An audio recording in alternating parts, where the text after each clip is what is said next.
দ্বিতীয় দফায় বন্যা থেকে ঘুরে দাঁড়ানোর আগেই আবারও প্লাবনে বিপর্যস্ত লালমনিরহাট, নীলফামারী ও কুড়িগ্রাম নদীর তীরবর্তী এলাকাগুলো। 15 দিনের ব্যবধানে তৃতীয় দফায় এই বন্যায় হাজারো মানুষ পানিবন্দী হয়ে পড়েছে। ঘর বাড়ি, রাস্তাঘাট, ফসলি জমি তলিয়ে যাওয়ায় ক্ষতি মুখে পড়েছেন কৃষকরা। এদিকে চাঁপাইনবাবগঞ্জে অব্যাহত রয়েছে নদীর পানি বৃদ্ধি।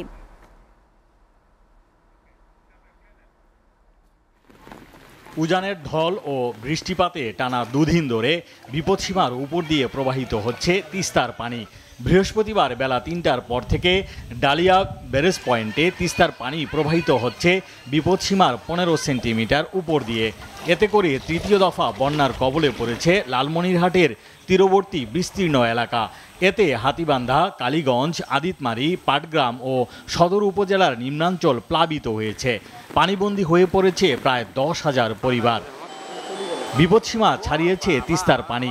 পানি উন্নয়ন বোর্ড নীলফামারীর ডালিয়া ডিভিশন কর্তৃপক্ষ জানায়, উজানের ভারী বর্ষণ আর পাহাড়ি ঢলে বৃহস্পতিবার সকাল 6টায় ডালিয়া পয়েন্টে বিপদসীমার 15 সেন্টিমিটার উপর দিয়ে প্রবাহিত হচ্ছে পানি। তবে তারপর থেকে ধীরে ধীরে বাড়তে থাকে তিস্তার পানি। ওই পয়েন্টে বৃহস্পতিবার সকাল 9টায় বিপদসীমার 18 সেন্টিমিটার উপর দিয়ে প্রবাহিত হচ্ছে। এদিকে পানি নিয়ন্ত্রণে ব্যারেজের 44টি জলকপাট বর্ষা মৌসুমের শুরু থেকেই খুলে রেখেছে ব্যারেজ কর্তৃপক্ষ। কুড়িগ্রামে দুধগ্রাম নদের পানি পাটেশ্বরী পয়েন্টে বিপদসীমার 7 সেন্টিমিটার উপর দিয়ে প্রবাহিত হচ্ছে বলে জানিয়েছে পানি উন্নয়ন বোর্ড। পানি বাড়ায় নদের অববাহিকার বেশ কিছু নিম্নাঞ্চল প্লাবিত হয়ে ডুবে গেছে চরাঞ্চলের কৃষিজমি।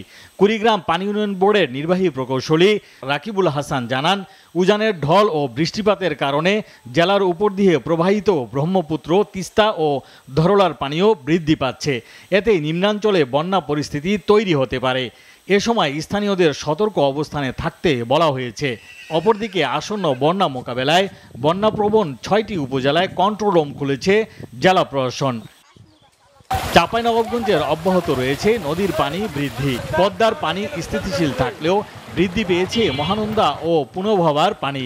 এতে করে সদর উপজেলা সহ শিবগঞ্জ উপজেলার নিম্নাঞ্চল প্লাবিত হয়ে পানিবন্দী হয়ে পড়েছে অন্তত 20,000 পরিবার। পানিতে তলিয়ে গেছে বহু ঘরবাড়ি। আবাদের জমি পানিতে তলিয়ে ক্ষতিগ্রস্ত হয়েছে বহু ফসলি জমি।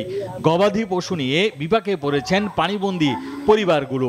ঘরবাড়ি সরিয়ে শুষ্ক স্থানের সন্ধানে ছুটছেন বহু পরিবার। SA TV news desk.